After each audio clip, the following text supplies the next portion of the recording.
যুক্তরাষ্ট্র ও ইরানের মধ্যকার উত্তেজনা এখন চরমে পৌঁছেছে। ইরানের অভ্যন্তরীণ সংকট আর গণবিক্ষোভের মাঝে মার্কিন প্রেসিডেন্ট ট্রাম্পের হুমকি পাল্টা হুমকিতে পরিস্থিতি ক্রমশ জটিল হচ্ছে। বিভিন্ন সূত্রের তথ্য অনুযায়ী দুই পক্ষের রেষারেষি যে কোনো সময় বড় ধরনের সংঘাতের রূপ নিতে পারে। কিন্তু এমন কি আসলেই ঘটবে? তাদের প্রতিবেশী দেশগুলোই এখানে কি ভূমিকা পালন করছে জানবো আজকের স্টার এক্সপ্লেইনসে। যুক্তরাষ্ট্র ও ইরানের সাম্প্রতিক উত্তেজনার মূলে রয়েছে ইরানের অভ্যন্তরীণ গণবিক্ষোভ, যে আন্দোলন শুরু হয়েছিল ভেঙে পড়া এক অর্থনীতি ও মুদ্রার পতনের প্রতিবাদে, সেটি পরে সরকার পরিবর্তনের আন্দোলনের রূপ নেয়। ইরানের নিরাপত্তা বাহিনী এই বিক্ষোভ দমনে কঠোর ব্যবস্থা নিয়েছে। জাতিসংঘ বলছে আন্দোলনে এখনো পর্যন্ত অন্তত 5,000 বিক্ষোভকারী নিহত হয়েছেন।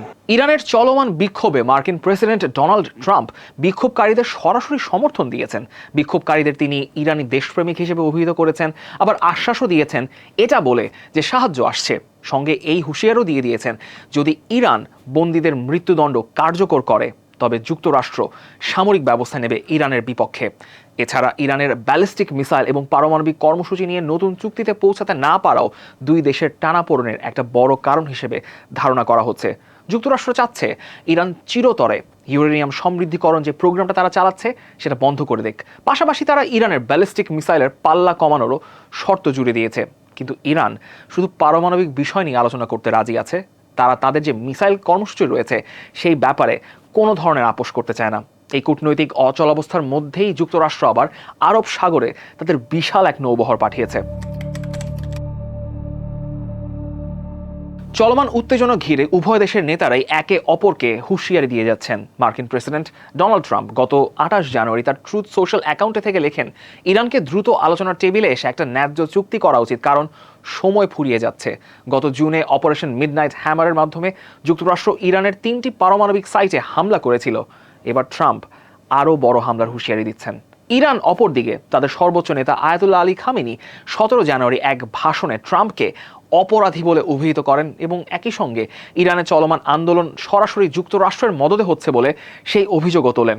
ইরানের পররাষ্ট্রমন্ত্রী আব্বাস আরাকচি 28 জানুয়ারি ঠিক তার পরদিন এক বার্তায় জানান তাদের সশস্ত্র বাহিনী যুদ্ধের জন্য প্রস্তুত আছে। একই দিনে মার্কিন পররাষ্ট্রমন্ত্রী মার্কো রুবিও জানান ইরান এখন ইতিহাসের সবচেয়ে দুর্বল অবস্থায় আছে। তার মতে বর্তমান বিক্ষোভ কমলেও ভবিষ্যতে তা আরও বড় আকারে দেখা দেবে। দুই দেশই সম্ভাব্য সংঘাতকে ঘিরে বড় সামরিক প্রস্তুতি নিচ্ছে। যুক্তরাষ্ট্র আরব সাগরে তাদের পারমাণবিক শক্তিচালিত বিমানবাহী রণতরী ইউএস অ্যাব্রাহাম লিঙ্কন মোতায়েন করেছে। এটি প্রায় 333 মিটার লম্বা একটি বিশাল যুদ্ধ জাহাজ, যা একটি ভাসমান বিমান ঘাঁটির মতো কাজ করে। এর সাথে রয়েছে 3টি অত্যাধুনিক গাইডেড মিসাইল ডেস্ট্রয়ার। মার্কিন বিমান বাহিনীও মধ্যপ্রাচ্যে মাল্টি ডে রেডিনেস মহড়া শুরু করেছে। তারা এই অঞ্চলে নিজেদের সুরক্ষার জন্য পেট্রিয়ট এবং থার্ড মিসাইল ডিফেন্স সিস্টেম পাঠাচ্ছে। ইরানও চুপ করে বসে নেই। তারা ঘোষণা দিয়েছে তাদের আকাশসীমা বা জলসীমায় কোনো হামলা হলে তার তাৎক্ষণিক ও শক্তিশালী জবাব দেওয়া হবে। ইরানের কর্মকর্তারা হুমকি দিয়ে বলেছেন কোনো দেশ যদি যুক্তরাষ্ট্রকে হামলা করার জন্য তাদের মাটি বা আকাশসীমা ব্যবহার করতে দেয় তবে সেই দেশকেও লক্ষ্যবস্তু করা হবে। ইরানের সর্বোচ্চ নেতার উপদেষ্টা আলী শামখানি হুঁশিয়ারি দিয়ে বলেছেন যে কোনো সামরিক পদক্ষেপকে যুদ্ধের শুরু হিসেবে গণ্য করা হবে এবং ইসরায়েল হবে তাদের অন্যতম লক্ষ্য। প্রয়োজনে হরমুজ প্রণালীও বন্ধ করে দেওয়ার হুমকি দিয়েছে ইরান।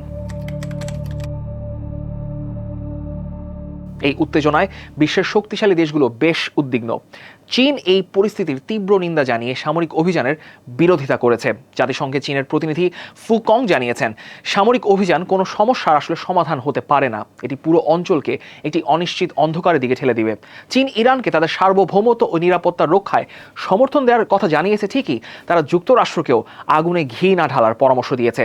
আবার উল্টো দিকে জার্মান চ্যান্সেলর ফ্রাইডরিক মার্জ বলছেন ইরানের বর্তমান শাসন ব্যবস্থার দিন ঘনিয়ে এসছে। তার মতে যে সরকার নিজ দেশের মানুষের উপর সন্ত্রাসী কার্যক্রম চালায় তাদের শাসন করার কোনো বৈধতা নেই। তবে যুক্তরাষ্ট্রের ঘনিষ্ঠ মিত্র সৌদি আরব এবং সংযুক্ত আরব আমিরাত এখানে একটু ভিন্ন অবস্থান নিয়েছে। তারা ওয়াশিংটনকে পরিষ্কার জানিয়ে দিয়েছে যে ইরানের বিরুদ্ধে কোনো সামরিক অভিযানের জন্য তারা তাদের আকাশসীমা বা ভূখণ্ড ব্যবহার করতে দেবে না। কাতারও তাদের আল উদেইদ বিমান ঘাঁটি থেকে সতর্কতামূলক ব্যবস্থা হিসেবে কিছু মার্কিন কর্মীকে সরিয়েও নিয়েছে। এদিকে ব্রিটেনও কাতার থেকে তাদের কিছু সামরিক কর্মী প্রত্যাহার করে নিয়েছে। সবকিছু মেলালে পুরো মধ্যপ্রাচ্যে এখন এই যুদ্ধের এক অস্থিতিশীল ডামাডোল বাজছে। দ্য ডেইলি স্টার যে কোনো মুহূর্তের আপডেট পেতে ভিজিট করুন thedailyStar.net এর ওয়েবসাইট এবং একই সঙ্গে ফলো করে রাখুন দ্য ডেইলি স্টারের ফেসবুক পেজ, সাবস্ক্রাইব করুন ইউটিউব চ্যানেলটিও।